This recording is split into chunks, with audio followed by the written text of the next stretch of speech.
तो next problem है DC motor का, उसे हम डिस्कस करें। प्रॉब्लम क्या है? ए 500 volt 37.3 kilowatt 1000 RPM DC shunt motor has on full load efficiency of 90%। तो जो गिवन है आपका जो मोटर है वो क्या है? शंट टाइप का।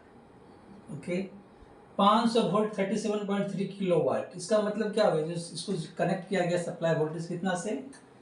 500 वोल्ट से, और कितना ये आउटपुट पावर दे सकता है? देता है ये 37.3 किलोवाट। स्पीड क्या है? 1000 आरपीएम, और जो इफिशियंसी है क्या? ये 90%। The armature circuit resistance is 0.24 ओम।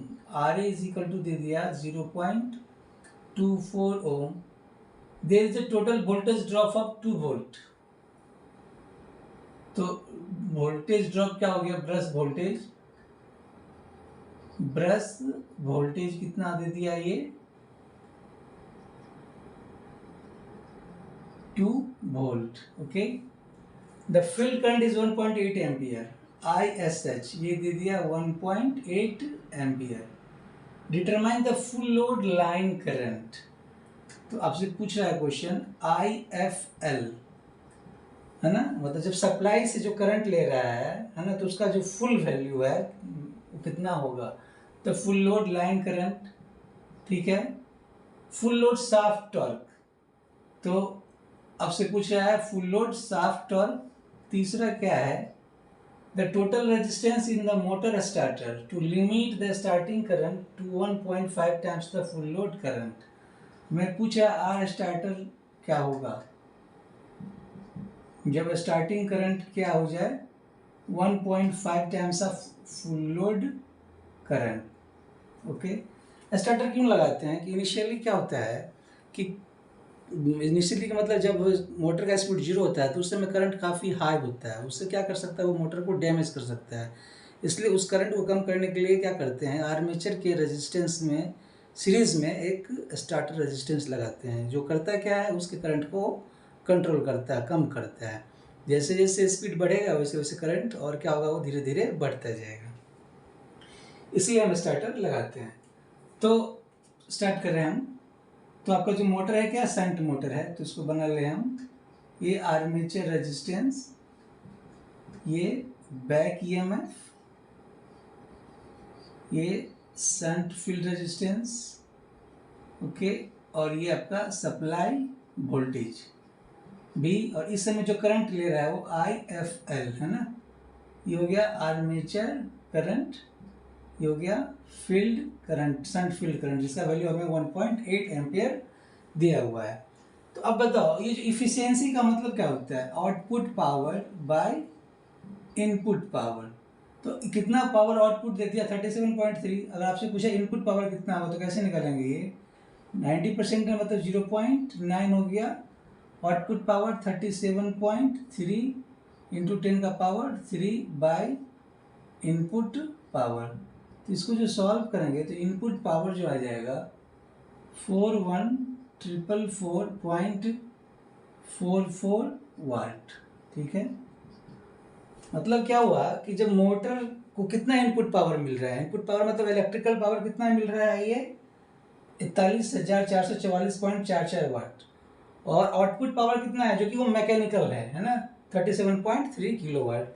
तो अब बताओ ये इनपुट पावर क्या हो गया? इलेक्ट्रिकल पावर है तो क्या होगा? Voltage into input current. तो input is power equal to क्या हो जाएगा? Input supply voltage into full load line current. Okay, हमसे यही पूछ रहा था ना। तो ये क्या हो जाएगा? 41,444.44 supply voltage 500 IFL, full load line current कितना आ जाएगा? IFL ये आ जाएगा 82.9 एम्पियर। ठीक है, ओके। नेक्स्ट क्वेश्चन है फुल लोड शाफ्ट टॉर्क। तो ये पहला का आंसर हो गया। दूसरा क्या है? TSH, full load shaft torque क्या हो जाएगा? 9.55 into output power by speed, है ना। तो ये 9.55 इंटू आउटपुट पावर कितना है, ये 37.3 इंटू 1000 बाई 1000। इसको जो सॉल्व करेंगे तो ये आ जाएगा 356.215 न्यूटन मीटर। ओके, अब आपसे पूछ रहा है क्या कि स्टार्टिंग रेजिस्टेंस क्या होगा। तो फॉर क्वेश्चन नंबर 3 के लिए एट स्टार्टिंग में मतलब क्या हो गया, एन का वैल्यू क्या हो गया 0। तो जो बैक ईएमएफ होता है वो क्या होता है 5Zn/60 इंटू पी बाई ए। तो अगर स्पीड 0 है तो बैक ईएमएफ क्या होगा, when n is equal to 0 तो EB क्या हो जाएगा 0। क्लियर।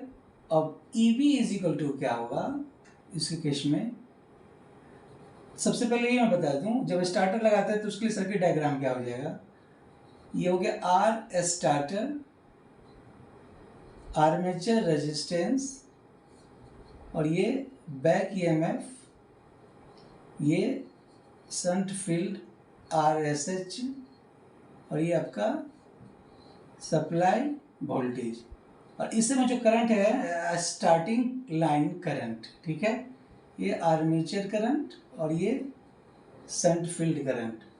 तो क्या बोल रहा है, जो स्टार्टिंग करंट है सप्लाई से जो आ रहा है वो क्या है, दिया हुआ I starting is equal to 1.5 times of full load current. तो 1.5 फुल लोड करंट कितना था 82.9 एम्पियर। क्लियर। तो ये जो आ जाएगा इसको 82 पॉइंट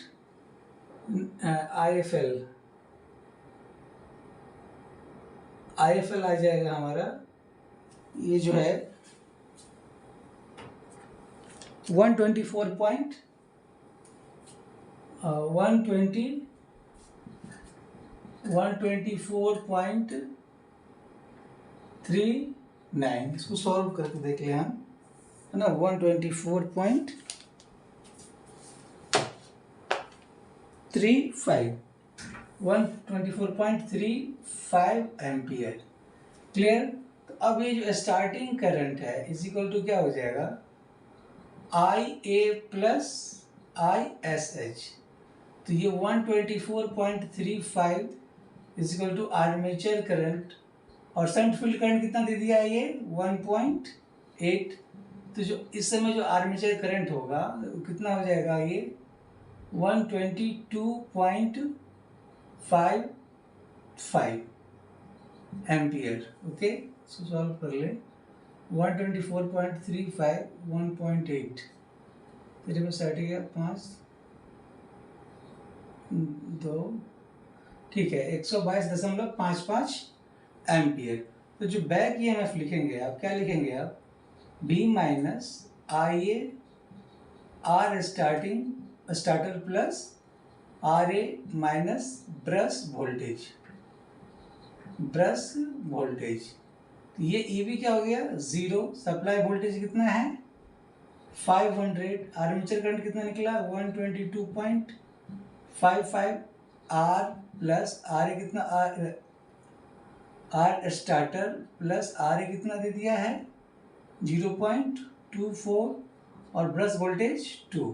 ओके, तो इसको जो सॉल्व करेंगे आप तो जो R स्टार्टिंग आ जाएगा वो 3.83 ओम।